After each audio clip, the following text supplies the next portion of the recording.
Hello दोस्तों, नमस्कार। कैसे हैं आप लोग? उम्मीद है दोस्तों कि बहुत ही अच्छे होंगे। दोस्तों आज का जो सेशन रहने वाला है आपके एग्ज़ाम के दृष्टिकोण से हम बात कर ले बीपीएससी टीआरई 3 या फिर टीआरई 4। तो दोस्तों इन सभी एग्ज़ाम्स के लिए जो प्रश्न आज का है जो काफ़ी इम्पोर्टेंट दोस्तों, इसको वेरी इंपॉर्टेंट सेशन की श्रेणी में रखना है। यहाँ का दोस्तों एक भी प्रश्न आज का आपको मिस नहीं करना है। आपको सारे प्रश्नों को देखना है क्योंकि यहाँ पे मैंने लास्ट में जीके जीएस भी आपके लिए जो है अपडेट किया है, इसमें जो है सेशन में डाल दिया है, ठीक है? तो आप लोग जो है इस चीज़ को पूरा देखिएगा। तो चलिए हम लोग सेशन को दोस्तों शुरू करेंगे क्योंकि समय जो है हम लोगों को नहीं गँवाना है, इसलिए हम लोग सेशन को स्टार्ट करें। लेकिन उससे पहले दोस्तों बस आपसे छोटी-सी एक प्यार की जो आशा है, तो बस कुछ नहीं, बस वो प्यार ज़रूर देना है आपको मुझे। चैनल को सब्सक्राइब करके दोस्तों वीडियो को आप ज़रूर लाइक कर दीजिएगा प्यार देने के लिए, ठीक है? बहुत धन्यवाद। और सबसे पहले चलिए हम देखते हैं अपना पहला प्रश्न जो हमारा क्या है कि लतीफ़ अहमद का संबंध किस वाद्यंत्र से है? दोस्तों लतीफ़ अहमद का जो संबंध है कौन सा वाद्यंत्र से रहने वाला है दोस्तों? इसका जवाब क्या हो जाएगा? देखिए आपके लिए आज जो है ऐड किए हम थोड़ा-सा यहाँ पे आपको आज पिक्चर के साथ है। तो दोस्तों इसका जो जवाब हो जाएगा, जो हमारा ये तबला दिख रहा है, तो लतीफ़ अहमद का जो संबंध है वो किससे? ऑप्शन नंबर बी तबला से हो जाएगा, ठीक है? लतीफ़ अहमद तबला से। अगर हम बात कर लेते हैं इनके घराने की दोस्तों, तो इनका जो घराना है वो किस घराना से? लतीफ़ अहमद दिल्ली घराना से माने जाते हैं, ठीक है? तो ये हमारा पहला प्रश्न है दोस्तों। चलिए आगे बढ़ जाते हैं। दूसरा नंबर प्रश्न हमारा क्या है कि 10 थाटों में कुल कितने रागों की रचना हो सकती है? दोस्तों जवाब क्या होगा? 10 थाटों की हम बात कर ले तो 10 थाट किसने बनाया? तो दोस्तों इसका जवाब होगा पंडित भातखंडे जी। किसने? भातखंडे जी ने बनाया है। ये 10 थाटों की रचना उन्हीं ने की है। और 10 थाटों से कुल कितने रागों की रचना हो सकती है? जवाब ये देना है। इसका जवाब क्या हो जाएगा दोस्तों? ऑप्शन नंबर ए हमारा सही जवाब हो जाएगा। 484 रागों की रचना हो सकती है 10 थाटों के आधार पे। आप लोग जानते ही हैं कि 10 थाट कौन-कौन से हैं, मैं सब कुछ जो है बता चुका हूँ। अगला प्रश्न है नंबर 3 का कि वेंकटमुखी ने कितने स्वर माने हैं? देखिए, ये जो है प्रश्न ये सब आपको याद रखना है। वैसे मैं वेंकटमुखी का एक स्पेशल सेशन भी करवाया हूँ, नहीं देखे हैं तो उसको भी देख लीजिएगा। देखिए, वेंकटमुखी ने कितने स्वर माने हैं? जवाब इसका क्या देना है दोस्तों? वेंकट, तो वेंकटमुखी अगर हम बात कर लेंगे, तो ये जो है स्वर माने हैं कितने? वेंकटमुखी के 12 स्वर हैं, ठीक है? अगर मेल की बात कर दें कि वेंकटमुखी ने कितने मेल माने हैं, तो आपको जवाब दे देना है 72 मेल माने हैं वेंकटमुखी ने। और स्वर कितने माने हैं? तो 12 स्वर माने हैं वेंकटमुखी ने, ठीक है? आगे देखिए, ये चौथा नंबर हमारा प्रश्न है, क्या है? अहोबल ने कितने स्वर माने हैं? देखिए, वेंकटमुखी के तो हम लोग जान लिए कि 12 स्वर माने हैं, लेकिन हम बात कर ले अहोबल की, तो अहोबल जो हैं कौन व्यक्ति हैं? ये स्वरों की स्थापना करने वाले व्यक्ति हैं वीणा पर। तो अहोबल ने जो है ये कितने स्वर माने हैं? तो जवाब देना है क्या? कितने स्वर? स्वर इसमें हो जाएंगे दोस्तों, अहोबल के 29 स्वर हैं, ठीक है? अहोबल ने 29 यानी कि 29 स्वर माने हैं, जिसमें कि हम बात कर ले इसके 29 में से 7 शुद्ध और आपके 22 जो है आपका विकृत माने हैं। किसने? अहोबल जी ने। और ये मेल कितने माने हैं? अगर प्रश्न बन जाए कि अहोबल ने कितने मेल माने हैं, तो मेल बताना है दोस्तों आपको। मेल कितने माने हैं? तो ये 14 मेल माने हैं, ठीक है? 14 मेल माने हैं ये। और एक आपके जो हैं अहोबल और श्रीनिवास, इन दोनों व्यक्ति ने मेल माने हैं 14, ठीक है? चलिए आगे देखिए, अगला प्रश्न हमारा है 5वां नंबर का। वीणा के तार पर स्वरों की स्थापना इनमें से किसने की? क्या सारंगदेव ने, अहोबल ने, दत्तिल ने, उपयुक्त में एक से अधिक, उपयुक्त में से कोई नहीं? जवाब क्या रहने वाला है इसका कि वीणा के तार पर जो स्वरों की जो स्थापना करने वाले व्यक्ति हैं, जैसा कि मैंने बताया, वो कौन है? जवाब हो जाएगा हमारा ऑप्शन नंबर बी अहोबल, ठीक है? आगे देखिए, अगला नंबर है 5वां के बाद 6ठा नंबर में है क्या कि राग तरंगिणी ग्रंथ के रचनाकार रचना किस शताब्दी में हुई? देखिए, रचनाकार की अगर बात कर ले, राज तरंगिणी, यहाँ पे जो है आपको राग लगा लेना है, ठीक है? राग, राग तरंगिणी। इसके जो रचनाकार हैं वो पंडित लोचन है, ठीक है? लोचन, पंडित लोचन। अगर राज तरंगिणी है था तो चलिए उसका भी बता ही देते हैं। राज तरंगिणी के जो रचनाकार है वो कलहण माने जाते हैं। यहाँ पे राग तरंगिणी है तो राग तरंगिणी का लोचन, और राज कहे तो राज का कलहण, ठीक है? चलिए अब यहाँ पे हम लोग जान लेते हैं कि राग तरंगिणी जो है इसका शताब्दी क्या है, किस शताब्दी में यह ग्रंथ लिखा गया है? तो इसका जवाब क्या हो जाएगा? इसका जवाब हो जाएगा 15वीं शताब्दी, ठीक है? दोस्तों इसका जो काल माना जाता है लेखन का 1410 ईस्वी को माना जाता है, 1410 माना जाता है। तो ये आपके शताब्दी में पूछे तो आपके 15वीं शताब्दी हो जाएगा। आगे देख लेते हैं 6ठा नंबर के बाद 7वां नंबर प्रश्न है हमारा कि सारंगदेव ने जाति के कितने लक्षण बताए हैं। देखिए सारंगदेव की अगर बात कर ले तो सारंगदेव जो है 13वीं शताब्दी के महान ग्रंथकार थे, जिनका कि जो है आपके लिए अगर बता दूं कि ये संगीत रत्नाकर के रचनाकार थे, और संगीत रत्नाकर के रचना काल पूछा जाए तो 13वीं शताब्दी में माना जाता है संगीत रत्नाकर का रचना।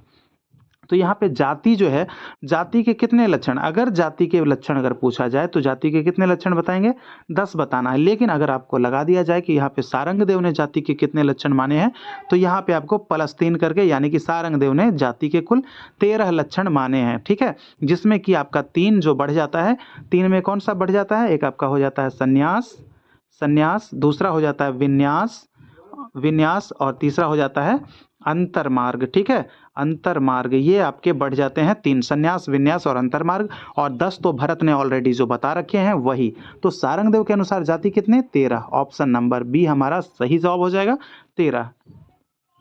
आगे देख लेते हैं 8वां नंबर प्रश्न हमारा क्या पूछ रहा है कि षड्ज की आंदोलन संख्या देखिए कितनी है। तो षड्ज की आंदोलन संख्या से जो है दोस्तों प्रश्न जो है यहाँ पे बनते हैं, और आंदोलन संख्या आपको याद करने के लिए मैंने एक सिंपल ट्रिक बताया था आप लोगों को कि किस तरह से आंदोलन संख्या को याद रखना है। देखिए सबसे पहले षड्ज पूछ रहा है, तो षड्ज का तो बिल्कुल आपको याद होना ही चाहिए, उसका लगाना है 240। अगर आपके लिए उससे आगे अगर पूछते तो क्या करना है, आपको सा यहाँ पे लिखना है, रे ग म प ध, और ये आपका हो जाता है नी। तो ये आपके सातों स्वर के जो हो जाते हैं, यहाँ पे आपको 240 याद रखना है षड्ज का। इसमें क्या करते जाना है, +30, यहाँ पे आइए +20, यहाँ पे फिर प के पास +40, ध के पास +40, और नी का +50 कर देना है, यानी कि जोड़ लेना है। अब 270 में आपको काउंट कर लेना है, यानी 240 में 30 को जोड़ना है, क्योंकि +30 है तो 270 आपका आ गया रे का। यहाँ फिर 270 हुआ तो 270 में 30 जोड़ लेना है, ग का हो जाएगा 300, म का हो जाएगा 20 जोड़ेंगे 320। ठीक है, और आगे हो जाएगा प का 360, उसी तरह से ध का 400, और नी का कितना 450। तो इस तरह से जो है आपके आंदोलन संख्या बन जाएंगे। ठीक है, लेकिन आपको ये याद रखना है और ये ट्रिक याद रखना है, +30 +30 +20 +40 +40 +50, यानी कि इसमें 240 में 2 बार +30 करना है, एक बार उसके बाद फिर घटाकर 10 यानी कि 20 ऐड करना है, फिर उसका दुगना करके 2 बार यानी कि 40। आप जिस कॉन्सेप्ट से याद कर सकते हैं आप इसको कर लीजिए, 30 30 20 40 40 50। ठीक है, लेकिन फर्स्ट वाला आपको 240 याद होना चाहिए, तब ये कॉन्सेप्ट आप क्लियर कर पाएंगे।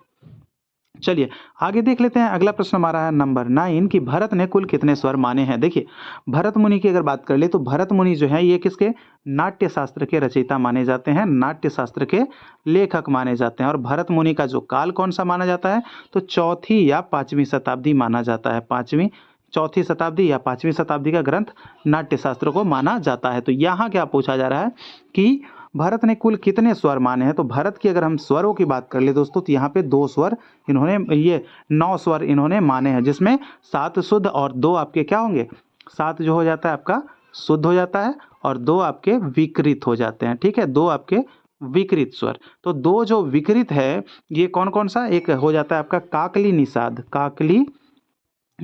निषाद, और दूसरा क्या हो जाता है अंतर्गंधार, अंतर ग।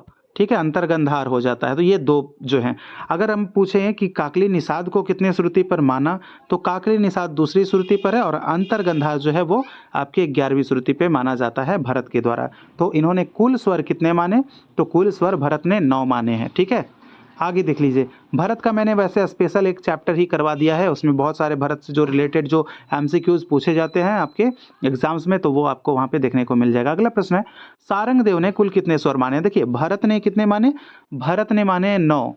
ठीक है, वेंकटमुखी ने, मैंने बताया आपको कि वेंकटमुखी की 12 स्वर थी, और अहोबल की 29 स्वर थी। यहाँ पे पूछा जा रहा है कि सारंगदेव के कितने स्वर हैं, तो इसका जवाब रहने वाला दोस्तों सारंगदेव के 19 स्वर हैं। कितने, 19, यानी 19 स्वर हैं, जिसमें कि आपके 7 शुद्ध हो जाएंगे, और आपके 12 कितने, 12 क्या हो जाएगा विकृत, 12 विकृत। तो ये सारंगदेव के द्वारा माना गया है, और संगीत रत्नाकर में ऐसा बताया गया है। और संगीत रत्नाकर में अध्यायों की संख्या 7 है, इसलिए इसको अध्यय सप्ताध्यायी भी कहा जाता है।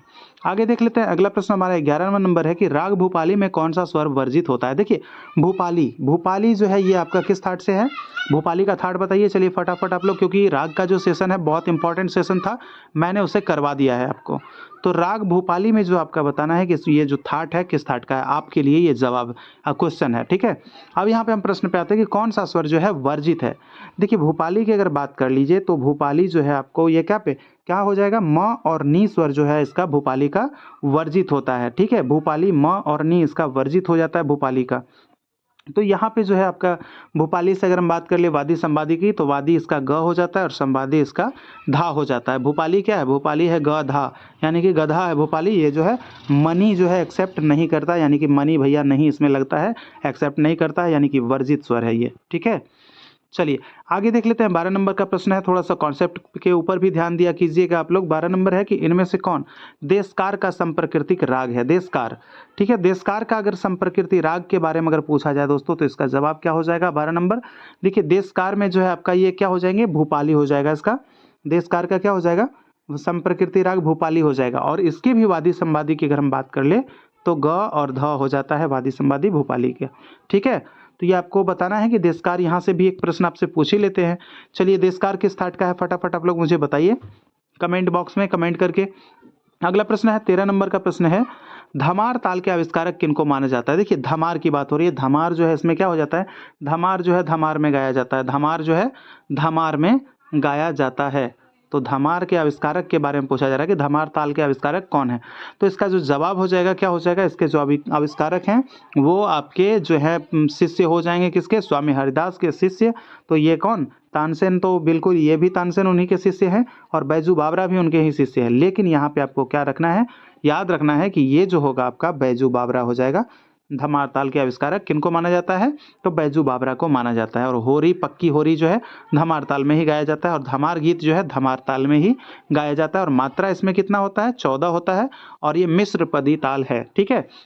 मिश्र पदी ताल इसको कहा जाता है क्योंकि इसमें 5, 2, 3 और 4 इसके 4 विभाग होते हैं, ठीक है। तो इस तरह से जो है आपके मिश्र पदी ताल के अंतर्गत आता है। प्रश्न पूछा जाए कि धमार कैसा ताल है, संपदी है, मिश्र पदी है, क्या है, तो दोस्तों ये आपको जवाब देना है, आपका मिश्र पदी ताल है, ठीक है।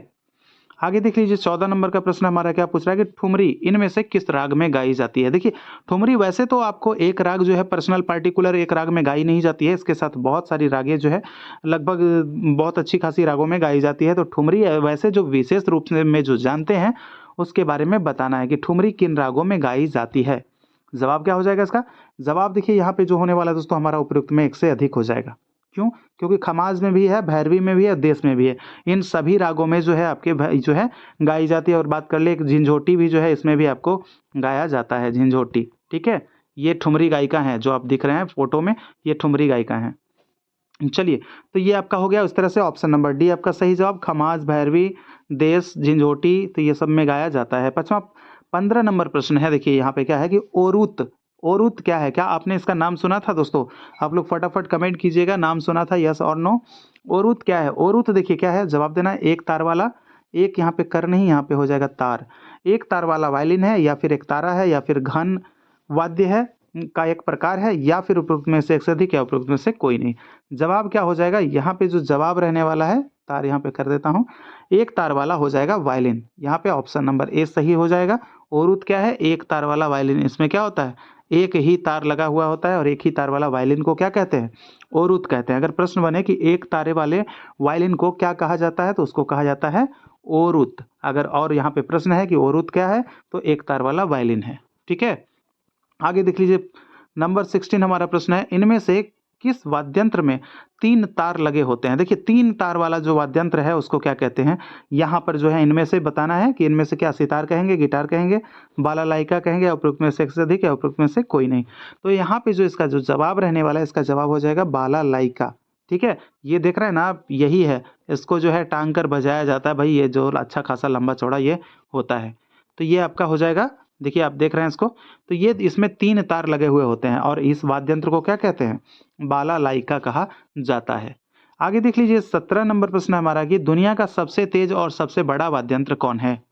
दुनिया का सबसे तेज और सबसे बड़ा जो वाद्यंत्र है हमारा क्या हो जाएगा, उसका जवाब हो जाएगा हमारा ऑप्शन नंबर ए हो जाएगा board walk hall auditorium organ. ठीक है, board walk hall auditorium organ, ये आप जो देख रहे हैं यही है दुनिया का सबसे बड़ा जो है आपका क्या है, दुनिया का सबसे बड़ा और सबसे तेज जो है वाद्य यंत्र है। आगे देख लेते हैं 18 नंबर प्रश्न है कि भारतीय तंत्री वाद्यों में सर्वाधिक विकसित रूप किसे माना जाता है? तो इसका जवाब क्या हो जाएगा, क्या गिटार को, क्या सितार को, तानपुरा को, उपयुक्त में से एक से अधिक है, उपयुक्त में से कोई नहीं। जवाब क्या रहेगा इसका, इसका जो जवाब होने वाला है कि भारतीय तंत्री वाद्यों में, यानी कि जो भारत का हो भारतीय तंत्री वाद्यों में, तो इसका क्या हो जाएगा, इसका जो जवाब हो जाएगा, ये आपको देख रहे हैं ना सितार, ये सितार किससे मिलकर बना है? सितार को अगर पूछे तो ये आपके बना है वीणा प्लस ईरानी तंबूरा। ठीक है, याद रखिएगा वीणा प्लस ईरानी तंबूरा से मिलकर जो है सितार बना है। और इसके आविष्कारक कौन थे? इसके आविष्कारक अमीर खुसरो। ठीक है, अमीर खुसरो। और अमीर खुसरो के समकालीन कौन थे? तो अमीर खुसरो के समकालीन याद रखना है गोपाल नायक, जो कि देवगिरी राज्य के जो थे वो दरबारी गायक थे, गोपाल नायक। ठीक है, और अमीर खुसरो जो थे खिलजी वंश के, यानी कि आपके अलाउद्दीन खिलजी के दरबारी गायक थे अमीर खुसरो। और इनका जन्म कहाँ हुआ था? एटा में, उत्तर प्रदेश के। तो यहाँ पे जवाब हो जाएगा हमारा ऑप्शन नंबर बी है सितार। आगे देख लेते हैं 19 नंबर का प्रश्न है। देखिए आपको प्रश्नों को मैं बहुत अच्छे से डिस्क्राइब कर रहा हूं दोस्तों। अगर आपको सेशन अच्छा लग रहा होगा तो बिल्कुल आप लोग चैनल को सब्सक्राइब करके वीडियो को साथ ही साथ लाइक कीजिएगा और कमेंट्स में हार्ट जरूर भेजिएगा। ठीक है, आगे देखते हैं अगला प्रश्न हमारा कि पुरंदर दास का जन्म कब हुआ था। देखिए पुरंदर दास ये जो है भाई कर्नाटक संगीत के पितामह कहे जाते हैं। तो पुरंदर दास कौन है? कर्नाटक संगीत के पितामह कहे जाते हैं। जैसे कि हम लोग जानते हैं कि हिंदुस्तान में जो है दो संगीत पद्धतियां प्रचलित है, एक हमारा उत्तरी संगीत पद्धति और एक हमारा दक्षिणी संगीत पद्धति। तो दो पद्धतियां प्रचलित है, तो दक्षिणी को कर्नाटकी संगीत पद्धति कहते हैं और उत्तरी को हिंदुस्तानी संगीत पद्धति कहा जाता है। तो ये सब जो है छोटे छोटे प्रश्न जो है दोस्तों, ये सब आपके यूं ही मैं बोल कर ही क्लियर करवा दूंगा। तो यहाँ पे आपको बताना है कि पुरंदर दास का जन्म कहाँ हुआ था। दोस्तों ये त्रिमूर्ति जो है ना, कर्नाटक संगीत के जो त्रिमूर्ति, उनमें से एक ये शामिल नहीं है, क्योंकि ये जो है आपके उसमें आते हैं टीएसएम, त्रिमूर्ति में टीएसएम आपके हो जाएंगे कौन? T for Tyagaraja, S for Shyama Shastri और एम फॉर मुत्तुस्वामी। तो ये जो है ये जनक हैं पुरंदरदास। चलिए अब जवाब देते हैं इसका कि इनका जन्म कब हुआ था। तो इसका जवाब जो हो जाएगा दोस्तों, ऑप्शन नंबर जो हमारा होने वाला है इसका जवाब ऑप्शन नंबर बी 1470 ईस्वी में हुआ था। ठीक है, 1470 में इनका जन्म हुआ था। और निधन की अगर हम बात कर ले तो निधन कब हुआ था? तो इनका निधन हुआ था 1564 ईस्वी में। अगर ये भी प्रश्न बने तो आपको यहाँ पे बता देना है ये कहाँ के रहने वाले थे। तो शिवमोगा के निवासी थे, शिवमोगा। ठीक है, जो कि आपके कहाँ पड़ता है? तमिलनाडु में। आगे देख लेते हैं अगला प्रश्न हमारा है 20 नंबर का। उसमें क्या कहा जा रहा है कि पंचरत्न किनकी कृति है? पंचलिंगा नहीं पूछा जा रहा है, पंचलिंगा अगर होता तो वो मुत्तुस्वामी हो जाते, लेकिन यहाँ पे क्या है पंचरत्न।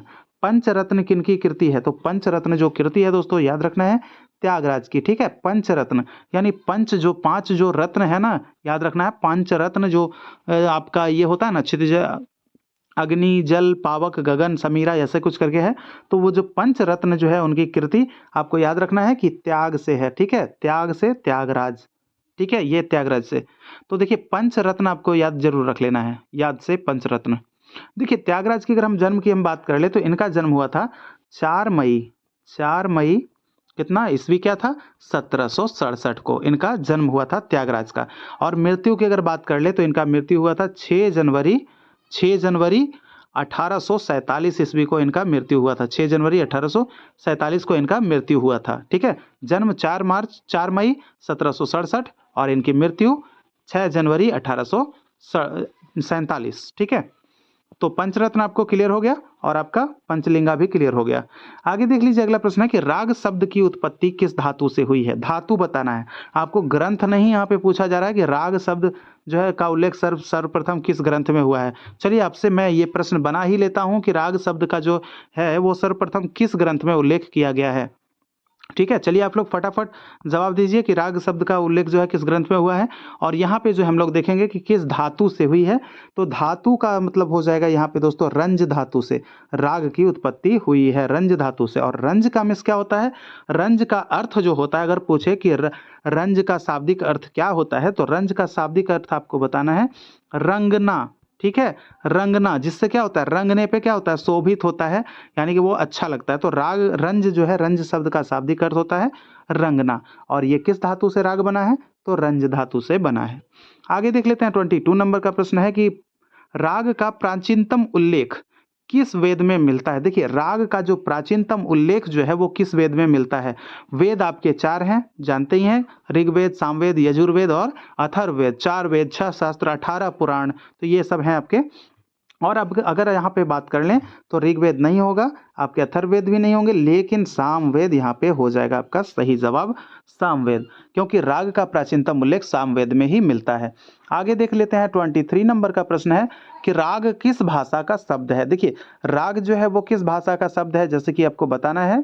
तो राग का जो, जैसे ख्याल है ना, आपका ख्याल पूछा जाता है कि ख्याल किस भाषा का शब्द है, तो जवाब देते हैं फारसी भाषा का शब्द है। तो इसी तरह से जो है आपका यहाँ पे जवाब देना है कि राग किस भाषा का शब्द है। देखिए, सरल आपको सिंपल हिंदी की तरह देखने को मिल रहा होगा, लग रहा होगा, लेकिन यहाँ पे जो जवाब हो जाएगा ऑप्शन नंबर सी हमारा, संस्कृत भाषा का शब्द है राग। ठीक है, आगे देख लेते हैं। अगला प्रश्न हमारा है, ये यहाँ पे क्या हो जाएगा कि हिंदुस्तानी संगीत पद्धति में मूल रूप किस थाट को माना जाता है। मूल रूप किस थाट को माना जाता है, यानी हिंदुस्तानी संगीत पद्धति का जो राग का जो मूल रूप है किस थाट को माना जाता है। तो इसका जो जवाब हो जाएगा यहाँ पे क्या हो जाएगा, इसका जवाब हो जाएगा नंबर 24 का ऑप्शन नंबर ए हमारा, यहाँ पे ऑप्शन नंबर सी हो जाएगा, बिलावल। ठीक है, बिलावल को संगीत पद्धति में राग का मूल रूप माना जाता है, किस थाट को, तो बिलावल थाट को। और यहाँ पे देख लेते हैं जरा सा, बिलावल में क्या है, सारे स्वर इसमें शुद्ध लगते हैं। ठीक है, खमाज की बात करें तो यहाँ पे आपका केवल कोमल नी है। कल्याण की हम बात कर ले तो कल्याण में तीव्र म का प्रयोग हुआ है। भैरव की हम बात कर ले तो रे ग ध और नी, रे ग ध और नी। ठीक है, यहाँ पे जो आपके जितने भी कोमल स्वर होते हैं, चारों कोमल स्वर का प्रयोग किस राग में हुआ है, तो जवाब देना है भैरवी में। यहाँ से भी प्रश्न बन जाते हैं। ठीक है, तो जवाब दे देना है भैरवी में। तोड़ी में आपका रे ग और म तीव्र और ध, ये आपके क्या होते हैं, लगते हैं स्वर। काफी में कौन सा स्वर लगता है, काफी में कोमल ग और कोमल नी लगते हैं, बाकी सारे शुद्ध हैं। आसावरी की हम बात कर ले तो आसावरी में क्या लगता है, कोमल ग और कोमल ध और कोमल नी। ठीक है, भैरव में कोमल रे और कोमल ध प्रयोग होते हैं, बाकी सारे शुद्ध। पूर्वी में रे कोमल, म तीव्र और ध आपका कोमल, बाकी सारे शुद्ध। अगला है मारवा, जो हमारा 10 नंबर का है। रे, इसमें रे जो है आपका क्या लगता है, रे कोमल और म तीव्र लगता है मारवा में। तो ये आपको थाटों के बारे में याद कर लेना है कि कौन से किस में क्या लगते हैं। ठीक है, आप चाहें तो इसका स्क्रीनशॉट लेकर रख सकते हैं। ठीक है, चलिए, उम्मीद है कि आप स्क्रीनशॉट ले लिए होंगे। चलिए अब आगे बढ़ जाते हैं। तो इसका जो जवाब भी बता दिए हम, बिलावल। अगला प्रश्न है कि भातखंडे संगीत शास्त्र के कितने भाग हैं। देखिए, भातखंडे संगीत शास्त्र की हम बात कर लें तो भातखंडे संगीत शास्त्र जो है इनके नाम से ही लिखा गया है, खुद के नाम से। तो इसका जो जवाब हो जाएगा, इसका जो भाग हो जाएगा दोस्तों, कितना, 25 नंबर का जो हमारा जवाब हो जाएगा, कितने भाग, तो इसके जो है 4 भाग हो जाएंगे। ऑप्शन नंबर सी हमारा सही जवाब हो जाएगा, 4 भाग। वहीं अगर हम क्रमिक पुस्तक मालिका की हम बात कर ले, क्रमिक पुस्तक मालिका, ये पूछा जाता है आपसे, ये भी याद रखना है, क्रमिक पुस्तक मालिका। ठीक है, क्रमिक पुस्तक मालिका के कितने भाग हैं, तो इसके जो भाग हो जाते हैं कितने, 6 भाग हो जाते हैं। क्रमिक पुस्तक मालिका के 6 भाग और भातखंडे संगीत शास्त्र के 4 भाग। ठीक है, चलिए आगे देख लेते हैं। 26 नंबर प्रश्न हमारा क्या है, भातखंडे जी के सितार के गुरु कौन थे। दोस्तों इसको VVI लगा लीजिएगा, VVI इसको लगा लीजिएगा, क्योंकि ये जो है इंपॉर्टेंट है आपके लिए। तो भातखंडे जी के सितार के गुरु कौन थे, तो सितार के गुरु जो थे हमारे दोस्तों, देखिए यहाँ पे आपको सब दिख रहा होगा, यहाँ पे सब लोग सितार बजाते हैं। ऐसा नहीं कि अलाउद्दीन खान नहीं बजाते हैं, भले ही इनका सरोद से माना जाता है संबंध, लेकिन अलाउद्दीन खान भी सितार बजाते हैं। तो इनके जो गुरु हैं भातखंडे जी के, उसका जवाब क्या हो जाएगा, ऑप्शन नंबर ए, बल्लभ दास। इन्होंने बल्लभ दास से क्या सीखा, सितार सीखा। दोस्तों बल्लभ दास के इनके गुरु हो गए सितार के। आगे देख लेते हैं। 27 नंबर का प्रश्न हमारा है कि राग में आंदोलन स्वरों के लक्षण दिखाई पड़ते हैं, यानी कि किस राग में जो है स्वरों के आंदोलन स्वर के लक्षण जो है दिखते हैं। किस राग में आंदोलन स्वर के लक्षण दिखाई पड़ते हैं, पहले समझिए इस चीज को। जब समझ जाइएगा तो बिल्कुल आपको जवाब जो है दिमाग में सेट कर जाएगा, क्योंकि मैं कोशिश कर रहा हूं कि इसी सेशन में आपके माइंड तक जो है आंसर को मैं सेट करा दूं। देखिए, तो यहाँ पे जो है आपका जो है ऑप्शन जो है यहाँ पे सब सारा ऑप्शन छूट गया है, इसलिए आपको यहाँ पे ऑप्शन आपके लिए मैं लिख रहा हूँ कि किस राग में, यहाँ पे राग के बारे में लिखना है। तो राग हमारा जो ऑप्शन हो जाएगा क्या, मान लीजिए एक इसका जो सही जवाब है वही मैं लिख देता हूँ, दरबारी कान्हड़ा, दरबारी कान्हड़ा। ठीक है, यहाँ पे छूट गया है लेकिन ये आपके लिए आ गया है, दरबारी कान्हड़ा का जो यहाँ पे जो आपके लिए जो मैं लाया हूँ ये यहाँ पे आ गया है। तो इसका जो जवाब हो जाएगा दरबारी कान्हड़ा हो जाएगा। आपको यहाँ के ऑप्शन पे ध्यान नहीं देना है। ठीक है, तो यहाँ पे एक थोड़ा सा मिसप्रिंट हो गया है, इसका ऑप्शन को नहीं ले पाए हैं। खैर कोई बात नहीं, यहाँ पे जो आंसर हमारा राग दरबारी कान्हड़ा हो जाएगा। इसमें क्या होता है कि आंदोलन स्वरों के लक्षण दिखाई पड़ते हैं। ठीक है, प्रश्न आपसे डायरेक्टली यूं ही पूछेगा कि किस राग में आंदोलन स्वरों के लक्षण दिखाई पड़ते हैं, आंदोलित स्वर या फिर आंदोलन स्वर, तो सेम बात है। तो यहाँ पे क्या है कि दरबारी कान्हड़ा में क्या होता है कि ये जो है आपके किस थाट से माना जाता है, आसावरी थाट का राग माना जाता है दरबारी कान्हड़ा। और ये जो है आपके ग, ध और नी, इसमें क्या होते हैं, सदैव कोमल लगते हैं, क्योंकि अभी मैंने आपको ऊपर बताया कि आसावरी थाट में ग, ध, नी जो है क्या है, कोमल प्रयोग होते हैं और बाकी सारे स्वर जो हैं शुद्ध लगते हैं। और इसकी हम बात कर ले दरबारी कान्हड़ा की जाति, तो इसकी जाति है वक्र संपूर्ण। ठीक है, वक्र संपूर्ण इसकी जाति हो जाती है और गायन समय जो हो जाता है इसका मध्यरात्रि कहलाता है, दरबारी कान्हड़ा। और इसके जो रचनाकार थे वो कौन है, दरबारी कान्हड़ा के आविष्कारक कौन थे, तो ये हो जाएंगे आपके तानसेन। ठीक है, मैंने जितनी बात को कहा है उतनी बात को आप लोग नोट कर लेना है, बिल्कुल याद रखना है। ठीक है, चलिए आगे देख लेते हैं। अगला प्रश्न है हमारा 28 नंबर का कि राग मारवा, मारवा जो है किस थाट का राग है। देखिए मारवा हम लोग तो जानते ही हैं कि बिल्कुल ये आपका कैसा राग है, आश्रय राग है, आश्रय राग। और आश्रय राग किसको कहते हैं, वैसा राग जो अपने स्वयं थाट के नाम से ही उत्पन्न हुआ हो राग हो, तो उसको क्या कहेंगे, आश्रय राग कहते हैं। क्योंकि हमारा ये मारवा क्या है, थाट है, और उसी के नाम से क्या है, राग है, तो उसी के नाम से जो राग बन जाता है वो आश्रय राग कहलाता है। तो जवाब क्या हो जाएगा, किस थाट का है, तो ये आपका मारवा थाट से ही होगा। और इसमें जो स्वर कैसे लगते हैं भाई, मारवा में क्या होता है, रे आपका कोमल और म आपका तीव्र लगता है। ठीक है, चलिए आगे देख लेते हैं। इसमें क्या है कि पंचम वर्जित कर दिया जाता है। मारवा में पंचम जो है आपके क्या होते हैं, राग मारवा में पंचम स्वर जो है आपके वर्जित हो जाते हैं, और इसमें आपका हो जाता है कोमल, आपका क्या हो जाता है, और तीव्र शेष स्वर क्या लगते हैं, शेष स्वर शुद्ध लग जाते हैं। इसमें कोमल क्या लगता है दोस्तों, बताना है फटाफट कमेंट करके कि कोमल क्या लगता है। आगे चलिए देख लेते हैं हम लोग 29 नंबर का प्रश्न है, वहां पे क्या है, किस राग में आरोह में रे और ध वर्जित है। देखिए आरोह में रे ध वर्जित हो जाएगा, यानी कि अवरोह में यानी कि सारा, यानी कि जिस राग का जाति 5 और 7, यानी कि जिस राग का जाति औडव संपूर्ण होगा वही हमारा यहाँ पे आंसर होगा। इस तरह से भी एक कॉन्सेप्ट को लगाना है। ठीक है, तो आपका जो जाति हो जाएगा किसमें, मैंने बताया था ना राग वाले में जो कॉन्सेप्ट दिया था आपको कि भीम भैया क्या करते हैं, भीम भैया कम रोटी भी खाते हैं, वो काफी बलशाली हैं। तो काफी बलशाली, काफी से काफी हो जाएगा आपका थाट इसका भीम का। और ये आपके कम भी खाते हैं और ज़्यादा से ज़्यादा भी खाते हैं और दिन के तीसरे पहर में आराम करते हैं। तो ऐसा कॉन्सेप्ट दिया था ना मैंने आपको, अगर याद होगा राग वाला सेशन आप देखे होंगे तो ये सब तो आपका क्लियर हो ही गया होगा, क्योंकि बहुत अच्छा से मैंने कॉन्सेप्ट दिया था। तो जवाब इसका क्या हो जाएगा, देखिए यहाँ पे हमें मिल गया कि भाई आरोह में जब रेधा जगह अगर को नहीं वर्जित है, अगर नहीं लग रहा है रेधा, तो क्या है, यानी कि 5 स्वर तो लग रहा होगा। ठीक है, और अवरोह के बारे में तो कोई बात नहीं किया गया, यानी कि यहाँ पे 7 स्वर लग रहा होगा। तो किसकी जाति है, हम ढूंढ लेंगे इतना में से कि किसकी जाति है औडव संपूर्ण भैया, तो ये आपके मिल गया भीम पलासी का। तो इस तरह से भी माइंड को अप्लाई करना है। ठीक है, जाति इसकी औडव संपूर्ण, और इसमें स्वर जो लगते हैं ग और नी कोमल लगेगा। वर्ज क्या हो जाएगा, रेधा आपका वर्ज होता है, वादी म, संवादी सा। ठीक है, और गायन समय दिन का तीसरा पहर। तो ये सब चीजें जो है आपको याद रख लेनी है। ठीक है, और यहाँ पे अगर देखिए आरोह में ये आपका लगता है और अवरोह में ये हो गया आपका। और इसकी पकड़ की बात करें तो नी आपका कोमल, मगा पमा और ग मगर ऐसा। चलिए आगे देख लेते हैं। अगला प्रश्न हमारा है 30 नंबर का प्रश्न है कि राग तिलंग। देखिए तिलंग 4 याद रखना है आपको, क्या है तिलंग, तिलंग को याद रखना है आपको कैसे, कि किस थाट का राग है। तो राग तिलंग जो है इसके जो थाट हो जाएंगे, ये कौन सा थाट हो जाएगा, इसका थाट होता है खमाज। तिलंग से आपको याद कीजिएगा भैया आप तिलकुट, तिलंग। ठीक है, तिलंग से आपको याद रखना है तिलकुट, और तिलकुट क्या करते हैं, खाते हैं, तो खमाज थाट। ठीक है, तो तिलंग जो है आपका राग तिलंग, ये कौन सा थाट, ऑप्शन नंबर ए हो जाएगा हमारा, खमाज थाट के अंतर्गत आएगा। ठीक है, खमाज थाट के अंतर्गत आएगा। देखिए खमाज में क्या होता है आपका रेधा, खमाज में इसमें तिलंग में द्वितीय पहर जो है इसमें गाया जाता है इस राग में। देखिए खमाज थाट से, और इसमें ऋषभ और धैवत क्या है, वर्ज्य स्वर हैं। रे और ध इसमें नहीं लगता है, इसलिए इसकी जाति क्या हो जाती है, जाति औडव, औडव इसकी जाति हो जाती है। ठीक है। और आरोह में क्या होता है कि शुद्ध और अवरोह में कोमल नी का प्रयोग किया जाता है। और वादी स्वर जो है आपके, वादी स्वर गंधार और संवादी स्वर निषाद है। और इसका जो गायन समय माना जाता है रात्रि का दूसरा पहर माना जाता है तिलंग का। ठीक है। चलिए आगे देख लेते हैं। नंबर 31 हमारा प्रश्न है, क्या है, मध्य लय द्वारा किस रस को दर्शाया जाता है। जैसा कि हम लोग जानते हैं भरत ने कितने रस बताए हैं, भरत ने भैया 8 रस बताए हैं, 8 को याद रख लेना है।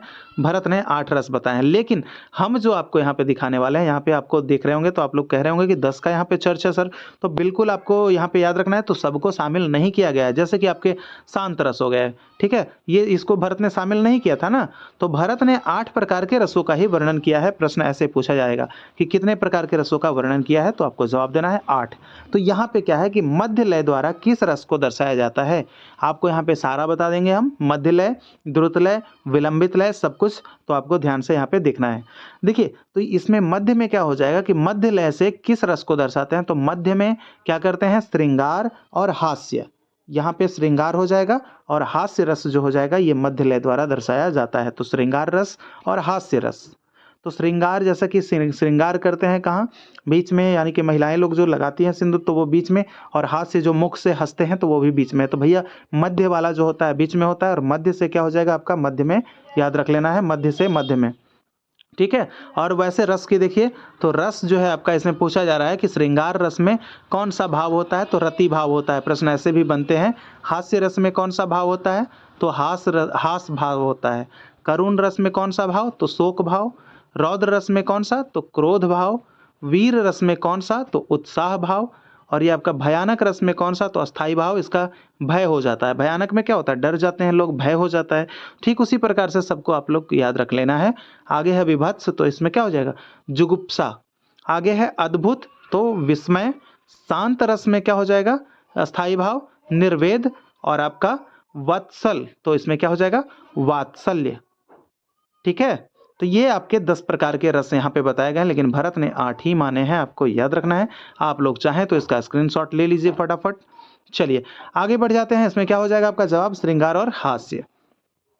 अगला प्रश्न है, अभी मैंने बता दिया आपको कौन सा, अभी मध्य लय बताया, अब द्रुत बता रहा हूँ कि द्रुत लय में किसके द्वारा, द्रुत लय द्वारा किस रस को दर्शाया जाता है। देखिए द्रुत लय में जो हम रस को दर्शाते हैं, किस लय को, किस रस को, तो जवाब क्या हो जाएगा, इसका जवाब हो जाएगा 32 नंबर का जो जवाब होगा, रौद्र और अद्भुत। देखिए रौद्र और अद्भुत जो है इसमें क्या दिखाया जाता है, रौद्र है यानी कि भैया रौद्र बहुत तेज भागेगा, अद्भुत है यानी कि अद्भुत है, भागो जल्दी से, यानी कि द्रुत लय में गिनना है। ठीक है। और ये क्या है, वीर है, यहाँ पे एक और यह हो जाता है, रौद्र होगा, अद्भुत होगा और वीर होगा। इस रस को क्या द्रुत लय के द्वारा दर्शाया जाता है। तो ये तीनों नोट कर लीजिएगा। आगे देख लेते हैं 33 नंबर का प्रश्न है यहाँ पे कि विलंबित लय द्वारा किस रस को दर्शाया जाता है। अब बारी है विलंबित। तो मध्य देख लिया, अब द्रुत देख लिया, अब विलंबित देख लेते हैं। तो इसमें आपका हो जाता है ऑप्शन नंबर जो ए हमारा सही जवाब हो जाएगा, विभत्स और भयानक। ठीक है। विभत्स और भयानक जो है आपके विलंबित लय द्वारा दर्शाया जाता है। चलिए आगे देख लेते हैं। अब 34 नंबर का जो प्रश्न है, प्रबंध की कितनी जातियां मानी जाती है। देखिए प्रबंध से 3-4 क्वेश्चन जो है बिल्कुल इंपॉर्टेंट बनते हैं, तो मैंने सारे प्रश्नों को यहाँ पे शामिल कर लिया है प्रबंध से। आप लोग देख लीजिए, इसकी जाति जो है वो अंग हैं, वो धातु हैं, जो भाग हैं, जो सब कुछ जान लीजिए यहाँ पे। तो प्रबंध की कितनी जातियां मानी जाती है, तो इसका जाति जो हो जाएगा, प्रबंध की जो जाति की हम बात कर लें तो प्रबंध की जो जाति हो जाएगी दोस्तों, तो वो हो जाएंगे आपके 5।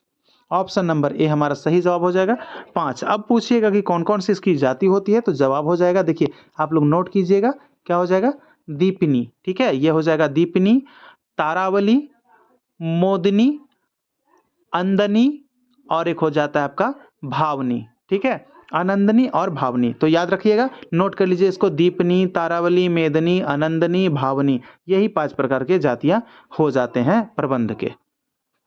आगे देख लेते हैं 35 नंबर का प्रश्न हमारा है कि प्रबंध के कितने धातु हैं। देखिए धातु की बात कर रहा है, तो प्रबंध के अगर धातु की बात की जाए तो प्रबंध के 4 धातु माने जाते हैं। ठीक है दोस्तों, ये रिपीटेड प्रश्न है इसलिए मैं इसका नहीं बताऊंगा कि कौन कौन से धातु है। आप लोग को इसका कमेंट बॉक्स में जवाब देना है। तो कितने लोग इसका जवाब देते हैं कमेंट बॉक्स में, फटाफट आप लोग कमेंट कीजिए कि प्रबंध के कितने धातु होते हैं। 4 धातु तो मैंने बता ही दिया कौन कौन से धातु होते हैं। आगे देख लेते हैं 36 नंबर का जो प्रश्न है हमारा कि प्रबंध के कितने अंग होते हैं। प्रबंध के अब अंगों की हम बात कर ले तो प्रबंध जैसे कि आपको अंग है ना, ताल, ताल के 6 अंग, तो ताल के साथ प्रबंध को ऐड कर लीजिएगा कि प्रबंध के भी अंग कितने 6, ताल के भी अंग कितने 6। ठीक है, तो यहाँ पे जो हो जाता है आपका प्रबंध के जो अंग होते हैं ये 6 अंग माने जाते हैं। प्रबंध के कौन कौन से? स्वर, विरुद्ध, पद, तेनक, पाठ और ताल। ठीक है, स्वर, विरुद्ध, पद, तेनक, पाठ और छठा ताल। तो ये आपके 6 प्रकार के अंग हो जाते हैं।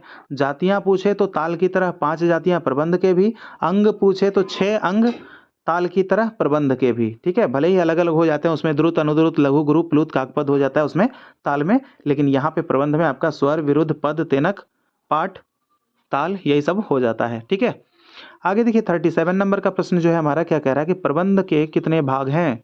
अब यहाँ पे भागों के बारे में पूछा जा रहा है। देखिए जैसा कि आप लोग जानते हैं सुड प्रबंध, आलिक्रम और विप्रकीर्ण, यही 3 प्रकार के जो है आपके क्या होते हैं, भाग होते हैं। तो जवाब क्या हो जाएगा? 3 भाग हो जाएगा इसका। प्रबंध के कितने भाग? तो 3 भाग। कौन कौन से? सुड प्रबंध, आलिक्रम प्रबंध और विप्रकीर्ण प्रबंध, यही 3 प्रकार के प्रबंध हो जाते हैं, 3 भाग। आगे देख लेते हैं 38 नंबर का प्रश्न है कि सारंगदेव के अनुसार कितने प्रबंध माने गए हैं। देखिए सारंगदेव जो हैं आपके प्रबंध जो है वो उसकी संख्या कितने माने हैं, तो इसका जवाब क्या हो जाएगा? ऑप्शन नंबर बी, सारंगदेव ने 75 प्रबंधों का वर्णन किया है। किसमें? तो भाई संगीत रत्नाकर में प्रबंधों का वर्णन किया है। ठीक है, एक आपका इसका जो अलग से अध्याय है प्रबंधाध्याय, तो प्रबंधाध्याय के अंदर में आपके प्रबंध का जो है वर्णन किया है सारंगदेव जी ने। ठीक है, और वैसे अगर आधुनिक में अगर बात करें कि प्रबंध का जो ग्रंथ है किसको माना जाता है, तो आप लोग याद रख लीजिएगा 12वीं शताब्दी में वो लिखा गया है, गीत गोविंद, वो फुल्ली जो है उसमें क्या है, प्रबंध के बारे में वो ग्रंथ माना जाता है, प्रबंध का ही वो ग्रंथ है। आगे देखिए अगला प्रश्न 39 नंबर, करुण रस का घोतक किस स्वर को माना जाता है। देखिए करुण रस का जो घोतक है वो किस स्वर को माना जाता है, तो स्वर बताना है कि कौन सा स्वर हो जाएगा आपका करुण रस का घोतक।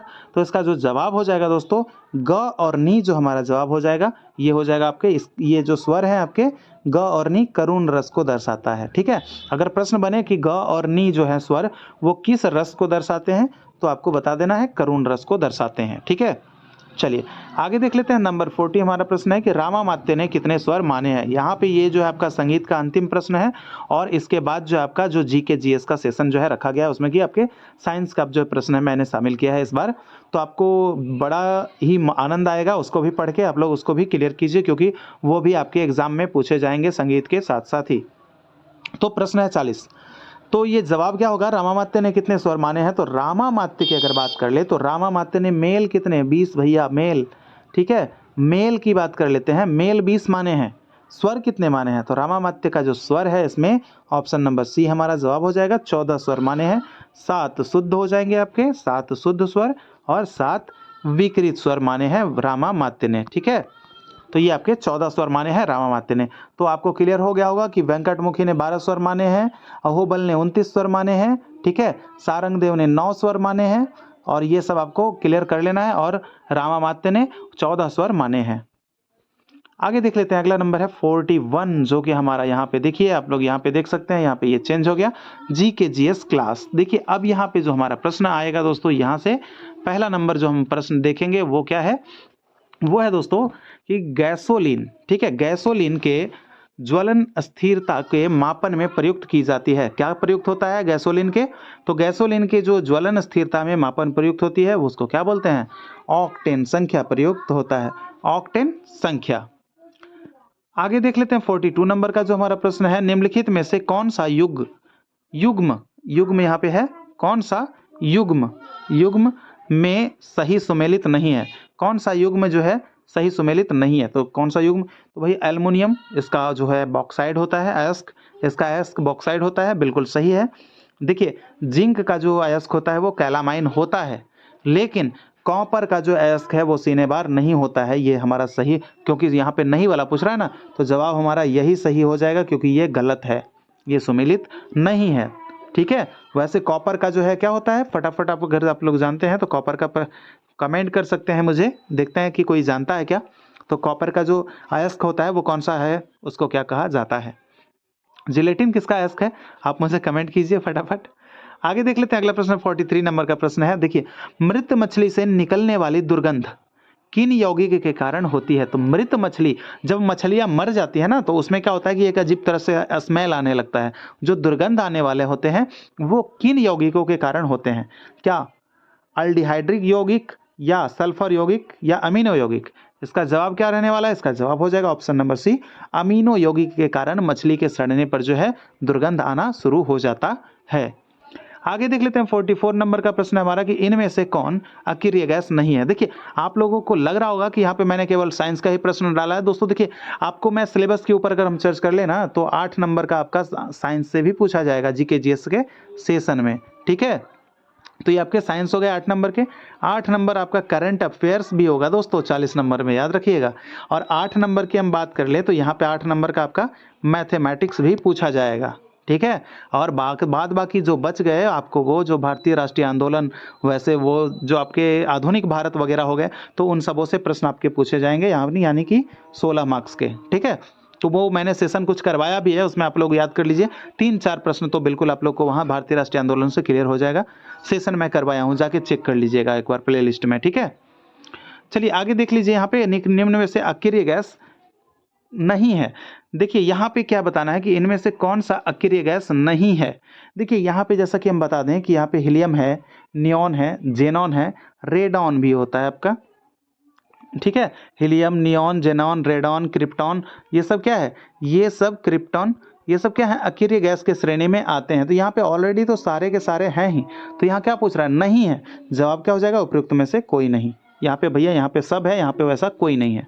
ठीक है, तो ये आपको याद रखना है। हीलियम हो सकता है आपको यहाँ पे ये सब ना दे के यहाँ पे पूछ दे कि कौन सा एक अक्रिय गैस है, तो आपको याद रखना है हीलियम होता है, नियॉन, जेनॉन, रेडॉन, क्रिप्टॉन, ये सब क्या है, अक्रिय गैस हैं।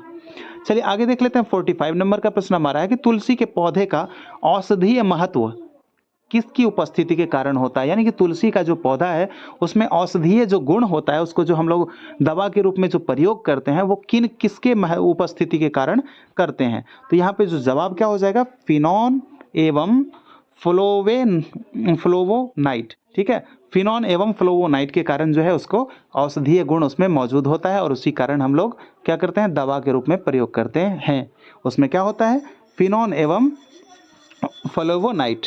ठीक है, आगे देख लीजिए 46 नंबर का जो प्रश्न है हमारा, ट्यूमर की पहचान हेतु प्रयुक्त रेडियोधर्मी समस्थानिक है। ट्यूमर का पता कैसे लगाया जाता है, किसके द्वारा पता लगाया जाता है, प्रश्न ये पूछ रहा है। तो ट्यूमर की पहचान करने हेतु जो समस्थानिक है वो हम प्रयोग करते हैं, कौन सा, आर्सेनिक 74 का प्रयोग किया जाता है ट्यूमर की पहचान करने के लिए। आर्सेनिक 74 इंपॉर्टेंट है, ये सब भी याद रख लीजिएगा आप लोग। आगे देख लेते हैं, अगला प्रश्न हमारा 47 नंबर का है, पाइनस तथा साइकस किस पादप जगत के उदाहरण हैं। पाइनस तथा साइकस जो है आपके जो किस पादप जगत के उदाहरण हैं, तो ये आपका हो जाएगा जिम्नोस्पर्म। जिम्नोस्पर्म जगत, जैसा कि आपको बहुत सारे जो है पादप जगत अगर आप पढ़ेंगे तो आपको उसमें देखने को मिलेगा, ब्रायोफाइटा, टेरियोफाइटा, जिम्नोस्पर्म, ये सब क्या अलग अलग पादप प्राणियों के बारे में चर्चा किया गया है। तो उतना डिटेल नहीं पढ़ना है आपको, बस जो इम्पोर्टेंट है, जो मुख्य है, जो पूछा गया प्रश्न है, जो पूछे जाते हैं, वही प्रश्नों को मैं करवा रहा हूँ कि संभवतः हो सकता है उसमें आपको एग्जाम में देखने को मिल जाए। तो इसका जो है पाइनस और साइकस किसमें, जिम्नोस्पर्म। अगला प्रश्न है 48 नंबर का कि जार्विक 7 क्या है। देखिए जार्विक 7 से अगर प्रश्न बने दोस्तों कि जार्विक 7 क्या है, तो जार्विक 7 के बारे में बताना है कि यह क्या है, एक कृत्रिम हृदय है, पेसमेकर नहीं है, कृत्रिम आंख नहीं है। ये इसका जवाब होगा कि जार्विक 7 क्या है, तो कृत्रिम हृदय है। कृत्रिम हृदय का प्रकार कौन है, तब जवाब देना है जार्विक 7। ठीक है, तो दोनों तरफ से आपको प्रश्नों को लेकर चलना होगा। आगे देख लेते हैं दोस्तों 49 नंबर का प्रश्न है, यहाँ पे काफ़ी इंपॉर्टेंट है कि बिहार के सहरसा जिले के किस पर्वतारोही ने 36 घंटे में भाई याद रखना है किस पर्वतारोही ने 36 घंटे में अफ्रीका के सबसे ऊंचे पर्वत, यानी कि एक प्रश्न आपका यहाँ से मिल गया कि अफ्रीका का सबसे ऊंचा पर्वत कौन है, तो जवाब देना है माउंट किलिमंजारो। ठीक है, ये अफ्रीका का सबसे ऊंचा पर्वत है। उस पर चढ़ने का रिकॉर्ड बनाया था बिहार के सहरसा जिला के कौन थे, किस पर्वतारोही ने 36 घंटे में, कितने घंटे में भाई चढ़ा, अगर प्रश्न ऐसा बनेगा तो किलिमंजारो पर, तो बिहार का जो सहरसा जिला का था वो पर्वतारोही लक्ष्मी झा, वो कितने घंटे में चढ़ी, तो जवाब आंसर हो जाएगा हमारा 36 घंटा। तो इसमें आपको 3-4 तरह से याद रख लेना है। ठीक है, यहाँ पे जो जवाब हो जाएगा लक्ष्मी झा, तो सहरसा जिला की रहने वाली थी। इन्होंने क्या किया कि अफ्रीका के सबसे ऊंचे पर्वत जो है माउंट किलिमंजारो पर 36 घंटे में चढ़ने का विश्व रिकॉर्ड बनाया है। ठीक है, चलिए आगे देख लेते हैं दोस्तों। 50 नंबर का जो हमारा प्रश्न है कि ब्रह्मपुत्र नदी का बहाव क्षेत्र कौन है। दोस्तों यहाँ पे जवाब हो जाएगा हमारा, ब्रह्मपुत्र जो नदी है वो किस किस देश में बहती है, तो ये आपके 3 देशों में यहाँ पे जब बहाव हो जाएगा, बाकी वो जाके कहाँ, बंगाल की खाड़ी में मिल जाती है। तो इसका जवाब हो जाएगा तिब्बत से निकलती है और ये हमारा बांग्लादेश और भारत में बहती है। ठीक है, ये नदी आपके कहाँ, बांग्लादेश और भारत, यहाँ से होते हुए वे ऑफ बंगाल में जाके मिल जाती है। उद्गम स्थल अगर पूछे ब्रह्मपुत्र का तो आपको बताना है तिब्बत। ठीक है, तिब्बत बताना है आपको, उद्गम स्थल इसका कहाँ है, ब्रह्मपुत्र नदी का तिब्बत में। जवाब हो जाएगा हमारा option number C, Tibet, Bangladesh और भारत। तो दोस्तों इस तरह से आपके 50 प्रश्न क्लियर हो गए, क्योंकि आज का जो आपने देखा कि म्यूजिक का भी काफ़ी इंपॉर्टेंट जो था आपका सेशन था आज का, और ये आपके लिए जो हम यहाँ पे जो प्रश्न बनाए हैं ये भी आपके लिए इंपॉर्टेंट है जीके जीएस सेशन के लिए। तो दोस्तों उम्मीद है कि आपको यह सेशन अच्छा लगा होगा, और आपने अभी तक चैनल को सब्सक्राइब नहीं किया है तो दोस्तों आप लोग चैनल को सब्सक्राइब करके हमारे प्यार के लिए, मोटिवेशन के लिए दोस्तों ज़रा सा आप लोग बस वीडियो को एक प्यारे हाथों से लाइक भी ज़रूर कर दिया कीजिए, क्योंकि आप लोगों के लिए दोस्तों सेशन रेगुलर यहाँ पे चल रहा है और रेगुलर चलता ही रहेगा। पिछले जो है एक दिन आपके लिए सेशन मैं नहीं बना पाया दोस्तों, क्योंकि थोड़ा सा अर्जेंटली ऐसा काम आ गया। तो ठीक है दोस्तों, आपका प्यार यूं ही बना रहे। मिलते हैं आपसे अगले सेशन में कुछ नए और प्रश्नों के साथ और नए सेशन में। ठीक है, जब तक के लिए इजाज़त चाहते हैं। जय हिंद, जय भारत, और कमेंट ज़रूर कीजिएगा कि सेशन आपको कैसा लगा।